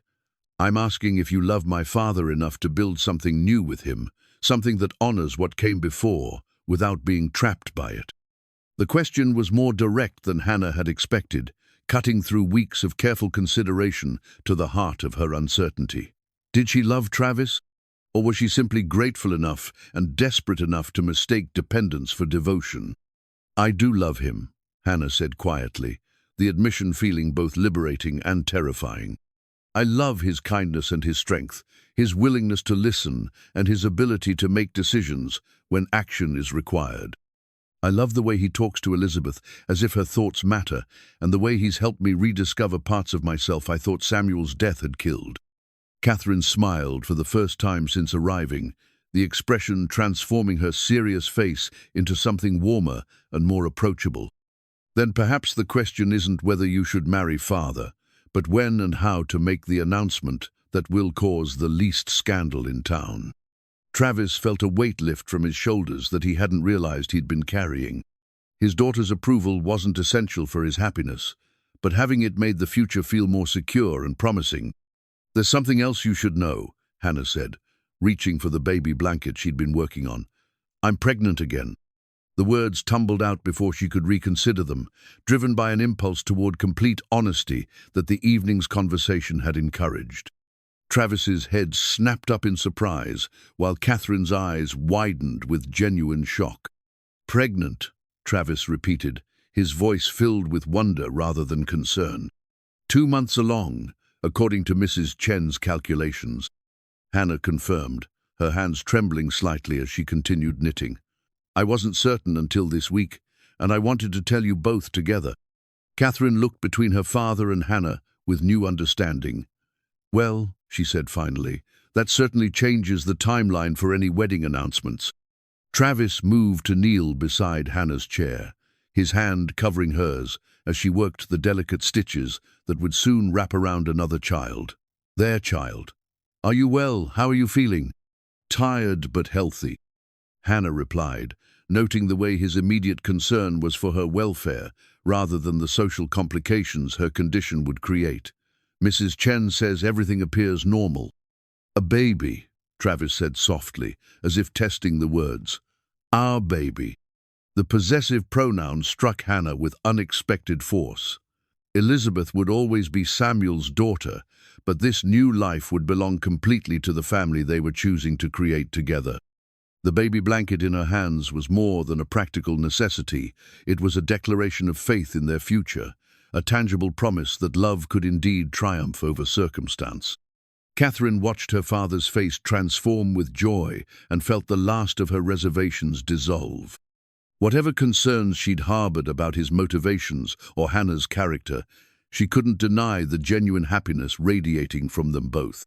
"I suppose I should start thinking about what to call my new stepmother," Catherine said with gentle humor. "And what to tell James when I write to him about his expanding family." Hannah looked up from her knitting, tears blurring her vision as she absorbed the full meaning of Catherine's acceptance. "You'll write to him?" "I'll tell him that father has found someone who makes him happy, and that we're going to have a new brother or sister to spoil." Catherine said firmly, "I'll tell him it's time to come home for a visit and meet the woman who's given our father a reason to smile again." As they sat together in the warm parlor, Hannah continued working on the baby blanket, while Travis and Catherine began making practical plans for a wedding that would take place before her condition became obvious to the community. Outside, April wind rattled the windows with promises of spring, but inside, the future was taking shape with each careful stitch, each honest word, each moment of acceptance that bound them closer together. The baby blanket would be finished soon, its pattern complete and its purpose clear.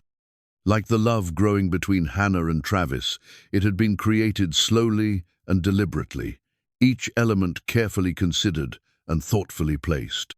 Some things, Hannah reflected as she worked the final rows, were worth the time and patience required to build them properly. Tomorrow would bring new challenges as word of their engagement spread through the community, but tonight they were simply a family, choosing to be together, despite all the practical reasons why it might be easier to remain apart. Elizabeth slept peacefully in her basket, unaware that her future had just become infinitely more secure and promising. And somewhere in Hannah's body, another child was growing, child who would be born into love, freely given and gratefully received. A child who would never know the uncertainty that had marked Elizabeth's early months. Travis reached for Hannah's hand as Catherine continued planning their wedding celebration, and Hannah felt the last of her fears dissolve into hope. Samuel's journal had destroyed her illusions about independence, but it had also freed her to choose dependence that was really partnership, security that was really love, and a future that was built on truth rather than desperate dreams. The baby blanket neared completion, each stitch a promise, each row a prayer answered. Soon it would wrap around the child who would cement their unlikely family. The child who would grow up knowing that sometimes the best gifts come disguised as storms, and that love, when it's real, is strong enough to weather any crisis that tests its foundation. The midwife's scissors gleamed in the lamplight, their polished surfaces reflecting the controlled chaos of the birthing room, as Hannah labored through the night that would transform their tentative family into something permanent and indissoluble.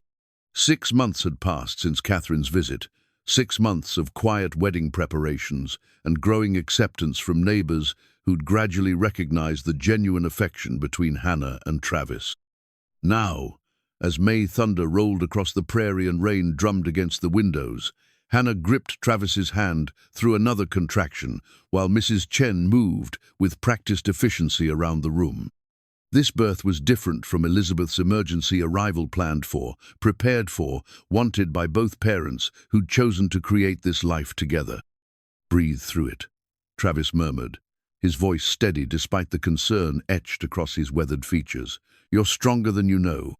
Hannah had insisted he stay for the birth, scandalizing Mrs. Chen, who believed childbirth was exclusively women's business. But Hannah wanted Travis present for this culmination of their love, wanted him to witness the arrival of the child who would bind them together in ways that legal ceremonies and community acceptance never could. Elizabeth, now 8 months old, slept peacefully in her basket, despite the storm raging outside and the intense atmosphere within the house.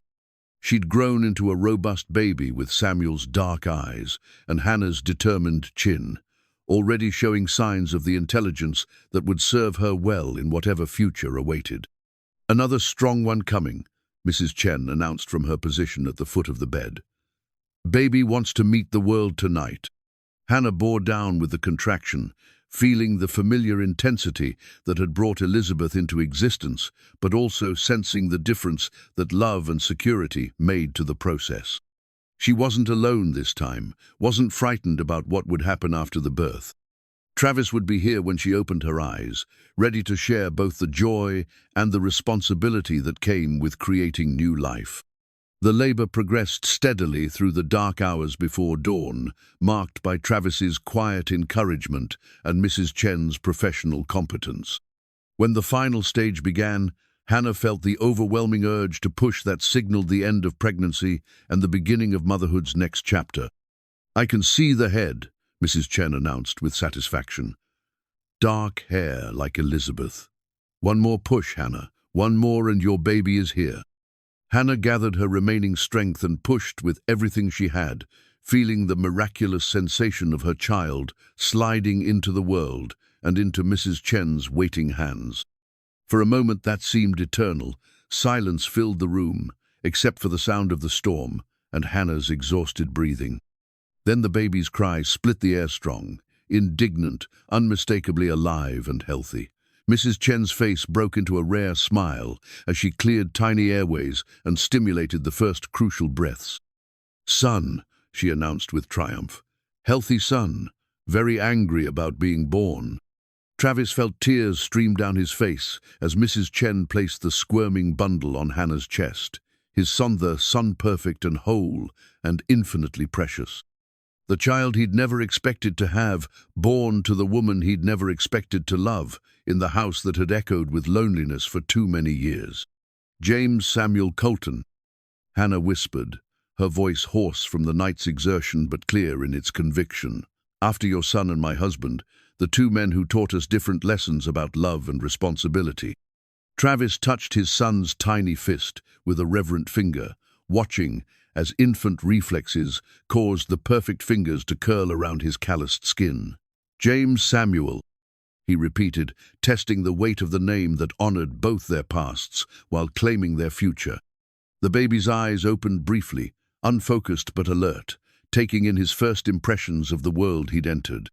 Would he grow up to be a rancher like his father, or would he choose different paths like Travis's older children? Would he inherit Hannah's quiet determination or Travis's steady leadership? The questions were unanswerable, but delicious to contemplate. "Mrs. Chen bustled about her post-birth routine, cleaning up and checking both mother and baby, with the thoroughness that had made her invaluable during both Elizabeth's emergency arrival and this more planned delivery. Everything appeared normal and healthy, mother and child both strong and responding well to the exertion of birth. "Perfect," she pronounced with satisfaction. "Very healthy baby, very strong mother. Good work by everyone." As dawn broke over the prairie, painting the storm clouds in shades of pink and gold, Travis found himself holding his son while Hannah dozed in exhausted contentment. The baby's weight was substantial but precious, a living symbol of the love that had grown from desperate circumstances into something solid and enduring. Elizabeth stirred in her basket and sat up, rubbing sleepy eyes as she took in the changed atmosphere of the room. When she spotted the bundle in Travis's arms, her face lit up with curiosity rather than jealousy, and she made the babbling sounds that indicated her desire for closer investigation. "Come meet your brother," Travis said softly, lifting Elizabeth so she could see the baby's face.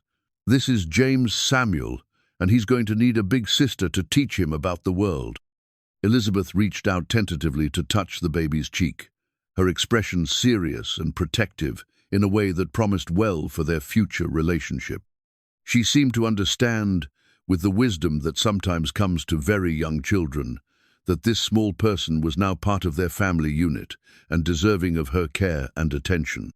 Hannah watched the scene through heavy-lidded eyes, her heart full of gratitude for the storm that had brought her to this place and this man. Samuel's journal had seemed like a catastrophe when she'd first discovered it, destroying her plans for independence and forcing her to acknowledge her complete vulnerability. Now she understood it as the final gift her first husband had given hers, the truth that had freed her to choose love over pride, partnership over isolation. "Are you happy?" Travis asked quietly, settling Elizabeth back in her basket before returning to sit beside Hannah on the bed. "Completely," Hannah replied, reaching for his hand as their son slept peacefully against her chest. "Tired and sore and overwhelmed, but completely happy." Outside, the storm was beginning to break up, allowing shafts of sunlight to penetrate the clouds and illuminate the rain-washed prairie. Inside, a family that had begun with desperate circumstances had been completed by choice and love, and the miracle of new life freely created together. The midwife's scissors lay cleaned and put away, their work finished for now but ready for whatever future needs might arise. They'd served to cut the cord that connected James Samuel to his mother's body, freeing him to begin his own life while remaining forever connected to the love that had brought him into existence. The birth certificate lay on Travis's desk, its formal language transforming the miracle of the previous night into legal documentation that would shape his son's future. James Samuel Colton, the document read, born May 15th, 1885, to Travis William Colton and Hannah Rose Colton. The last name felt like a gift every time Hannah saw it, written proof that she belonged here not as a charity case or temporary guest, but as Travis's wife and partner.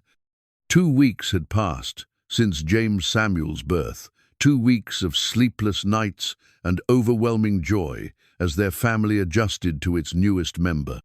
Elizabeth had proven to be a devoted big sister, helping with small tasks and watching over her brother with the protective intensity of someone who understood that babies required careful attention. Travis moved through his days with the slightly stunned expression of a man who'd been granted more happiness than he'd dared to expect. The community's response to their marriage and the subsequent birth had been mixed but gradually warming.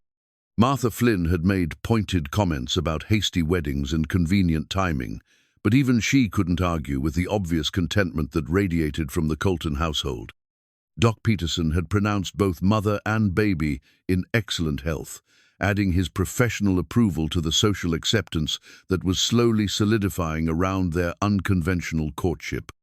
Now, as Hannah nursed James Samuel in the rocking chair by the bedroom window, she watched Travis work on ranch correspondence at his desk. The efficiency of his movements spoke of years of practice, but the occasional glances he cast toward his new son revealed how his priorities had shifted with fatherhood's return to his life. Letter from James, in San Francisco. Travis announced, looking up from the correspondence that had arrived with the morning mail. He and Rebecca want to visit this summer, meet their new brother and stepmother. Hannah felt her stomach flutter with nervous anticipation. Catherine's acceptance had been crucial for their immediate happiness, but James's approval would complete the family reconciliation that Travis had never quite dared to hope for. The older children's estrangement from their father had been one of his deepest regrets, a source of guilt that had shadowed his lonely years since Margaret's death. "What does he say about our marriage?" Hannah asked, trying to keep her voice casual despite her genuine anxiety about his reaction.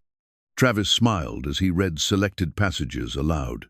"He says Catherine's letters have been full of praise for his new stepmother and baby brother. He says he's grateful that I've found happiness again and curious to meet the woman who's managed to make the ranch feel like a home rather than just a business operation." The words were more generous than Hannah had dared to expect from a son who might reasonably have felt protective of his mother's memory. James's willingness to accept her presence in his father's life suggested a maturity that spoke well of both his character and the way Travis had raised him, despite their recent distance. "He also says," Travis continued with evident emotion, "that he's been thinking about moving back to Nebraska, starting a family business that combines his shipping expertise with ranch operations. He thinks there might be opportunities we haven't considered for expanding our market reach." Hannah looked up from nursing James Samuel, recognizing the significance of this development. If James returned to work alongside his father, it would represent the kind of family healing that Travis had long given up hope of achieving. It would also mean that their new son would grow up knowing his older siblings as active participants in his life, rather than distant relatives who appeared occasionally for obligatory visits. "And what do you think about that possibility?" Hannah asked carefully, knowing that Travis's response would reveal much about how fatherhood was changing his perspective on the ranch's future. "I think," Travis said slowly, "that having James involved in ranch operations would allow me to focus more on the parts of this work that I truly love. The daily care of the land and animals, the seasonal rhythms that have shaped my life for 30 years. I could let him handle the business expansion while I concentrate on being present for Elizabeth and James Samuel in ways I wasn't always available for my older children." The admission revealed how deeply Travis had absorbed the lessons of his first marriage, how clearly he understood that success measured only in acres and profits could cost more than it was worth. Hannah felt a surge of love for this man, who'd learned to value presence over productivity, who was willing to redefine success to include the intangible rewards of family happiness. James Samuel finished nursing and settled into the drowsy contentment that preceded sleep, his tiny fist curled against Hannah's chest as she held him upright to ease his digestion. At barely 2 weeks old, he already showed signs of his father's steady temperament, crying only when genuinely uncomfortable and settling quickly when his needs were met. "He's going to be a calm baby," Hannah observed, stroking the soft dark hair that covered her son's perfectly shaped head.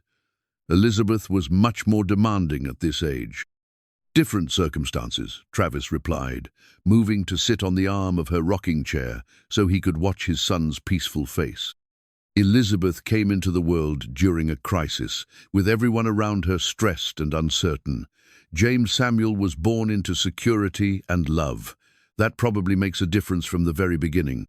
Hannah considered this observation, thinking about the ways that circumstances of birth might shape a child's fundamental approach to the world.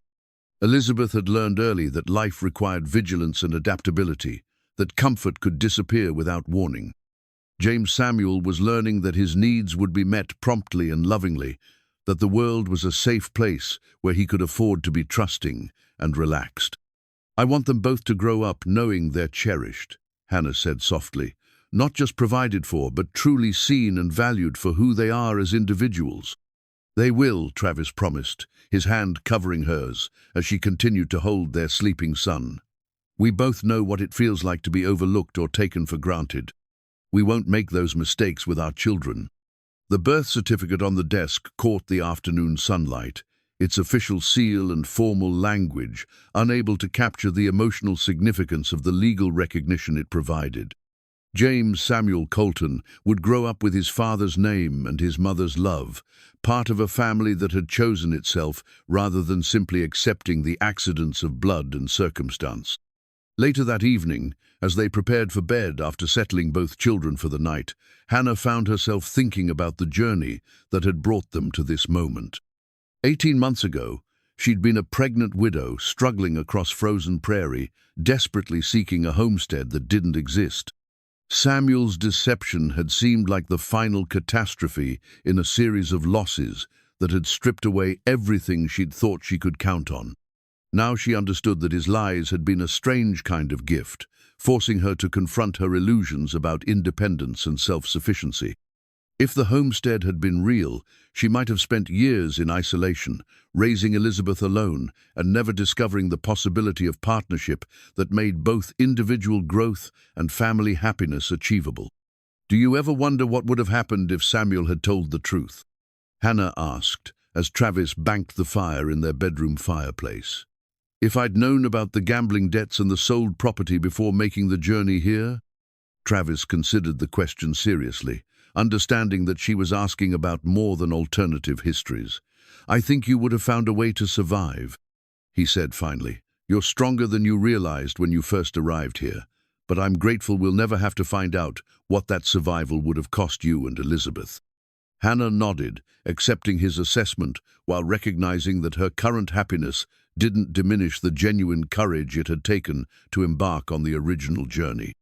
She'd been brave enough to risk everything for the chance at independence, which had prepared her to be brave enough to risk vulnerability for the chance at love. The birth certificate lay in the drawer now, filed away with other important documents that would shape their family's future. But its significance lived in the daily reality of their chosen life, together in shared meals and quiet conversations, in the sound of children's laughter and the comfort of mutual support through whatever challenges lay ahead.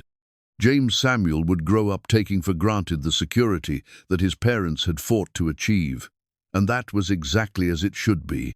He would know from birth that he was wanted and welcomed, that his existence had completed something precious rather than creating new problems to be solved.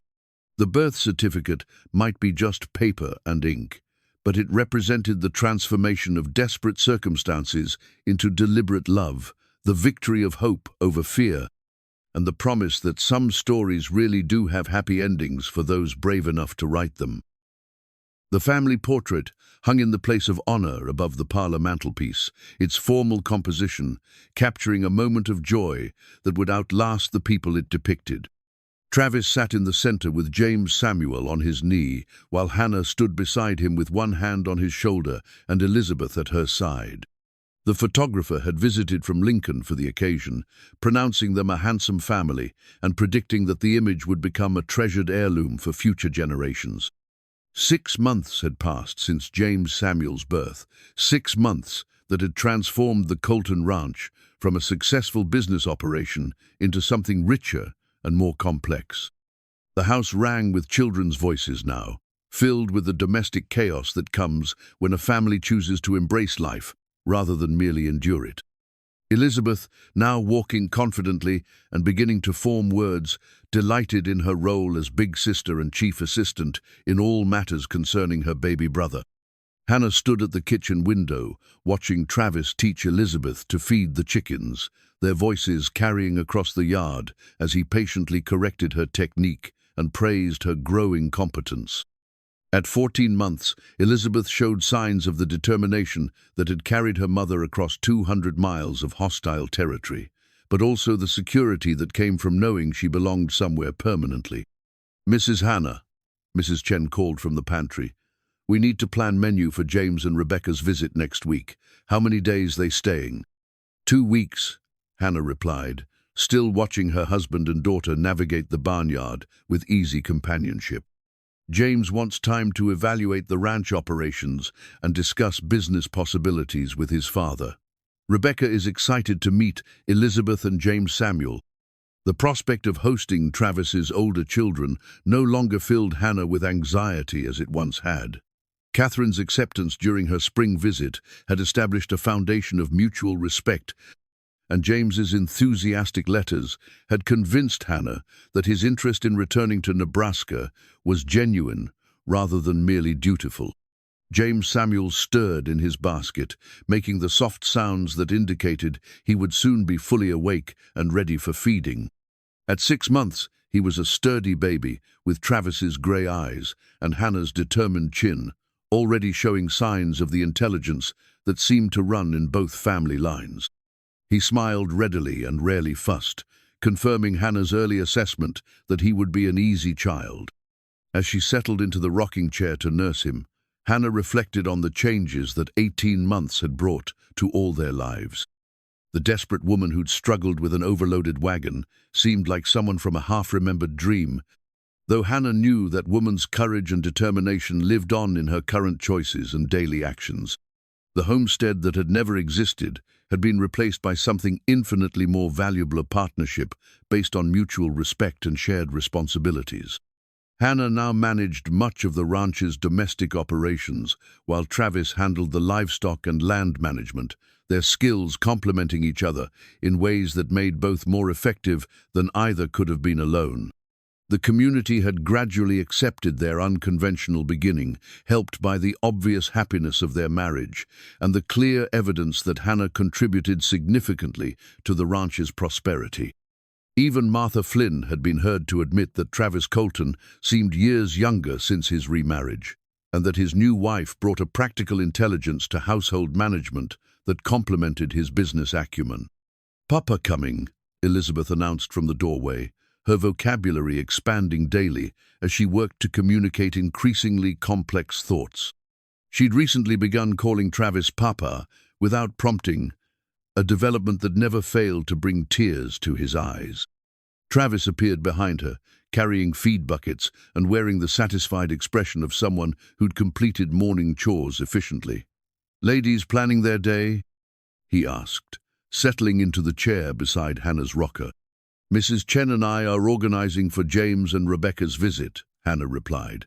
"Elizabeth was helping you with very important chicken business." "Very important," Travis agreed solemnly, lifting Elizabeth onto his knee. "She's going to be an excellent rancher someday if she chooses, has good instincts for animal care." Hannah smiled at the pride in his voice, recognizing how fatherhood had changed his perspective on success and legacy. Where once he'd measured achievement primarily in terms of acreage and profit, he now found equal satisfaction in teaching his children practical skills and watching them develop their own interests and capabilities. The afternoon brought visitors Doc Peterson with medical supplies for Mrs. Proctor, Chen's growing role as the region's unofficial midwife, and Martha Flynn with her newest daughter-in-law, who was expecting her first child. The social dynamics that had once felt threatening now seemed natural, part of the community connections that made frontier life sustainable. "Mrs. Colton," the young woman said shyly, "I was hoping you might share some advice about preparing for childbirth. Everyone says you managed beautifully with little James Samuel." Hannah accepted the title without the confusion that had once accompanied it, understanding that she'd earned her place in the community through consistency and contribution rather than mere circumstance. She spent an hour sharing practical advice about pregnancy and infant care, remembering her own fears during Elizabeth's pregnancy, and grateful to offer reassurance to someone facing similar uncertainties. That evening, as they sat by the fire after putting both children to bed, Hannah worked on a new quilt while Travis reviewed correspondence from his business contacts in Kansas City. The domestic tranquility was punctuated by comfortable silence and the occasional comment about their respective projects. "James writes that he's found a buyer for our cattle in Chicago," Travis said, looking up from a letter. "Better prices than we've been getting through Kansas City, and he thinks he can arrange transport that will actually save us money." "Will that mean more travel for you?" Hannah asked, though she knew Travis's restless days were behind him. He'd found ways to expand the ranch's reach without sacrificing his presence with his family. "Less travel, actually. James can handle the negotiations and transport arrangements from his end, while I focus on breeding and land management here. It's the kind of partnership I never imagined possible when he was growing up." Hannah nodded, understanding that this represented more than business efficiency. It represented the healing of relationships that had been damaged by years of misplaced priorities and misunderstood motivations. Travis's willingness to share control reflected his growth as both a father and a businessman, his recognition that success could be multiplied rather than diminished through genuine collaboration. As the fire burned low and the house settled into nighttime quiet, Hannah found herself thinking about the family portrait hanging in the parlor. Future generations would look at that image and see a prosperous ranching family, but they wouldn't know the story of how that family had been formed through circumstances that had initially seemed like disasters. Elizabeth would grow up with only vague memories of the desperate journey that had brought her to Nebraska territory, but she would carry forward the strength and adaptability that had enabled her mother to survive those early challenges. James Samuel would know from birth that he belonged to a family that had chosen itself consciously and deliberately, that had overcome significant obstacles to create security and happiness. The quilt under Hannah's fingers was nearly complete, its intricate pattern representing months of careful work during quiet evening hours. Like the family it would eventually warm, it had been created gradually and patiently, each piece fitted carefully to its neighbors, until the whole became something beautiful and functional and enduring. "Time for bed," Travis said softly, noting Hannah's drooping eyelids and the way her hands had stilled on her needlework. As they prepared for sleep, Hannah reflected on the miracle of ordinary happiness, the profound gift of days that unfolded predictably, filled with small satisfactions and shared responsibilities. The drama of their courtship had given way to the deeper contentment of partnership, the excitement of crisis replaced by the steadier joy of building something together that would outlast their individual lives. Outside, November wind whispered across the prairie, carrying the promise of winter's return. But inside their bedroom, warmth lingered in ways that had nothing to do with the banked fire and everything to do with the love that had grown from desperate circumstances into something solid and enduring. The family portrait hung silent in the parlor, capturing forever a moment when happiness felt as natural as breathing. But upstairs, in the quiet bedroom where Elizabeth had been born during a blizzard and where James Samuel had been conceived in love, Hannah and Travis continued writing the story that the photograph could only hint at story of second chances and chosen families, of love that grows stronger through testing, and of the profound truth that sometimes the best gifts come disguised as the worst disasters. Hannah fell asleep to the sound of Travis's steady breathing and the soft whisper of wind across snow-covered prairie, grateful for the storm that had brought her to this place and this man, grateful for Samuel's lies that had forced her to confront her illusions about independence, grateful for the courage that had enabled her to risk vulnerability for the chance at love. The homestead she'd sought had never existed, but the home she'd found was richer than anything she'd dared to imagine during those long months of desperate planning and determined travel. In the morning there would be children to tend and ranch work to share, letters to write and meals to prepare, all the ordinary miracles that comprised a life well lived. But tonight there was only contentment and the knowledge that love, when it's real, is indeed strong enough to weather any storm that tests its foundation.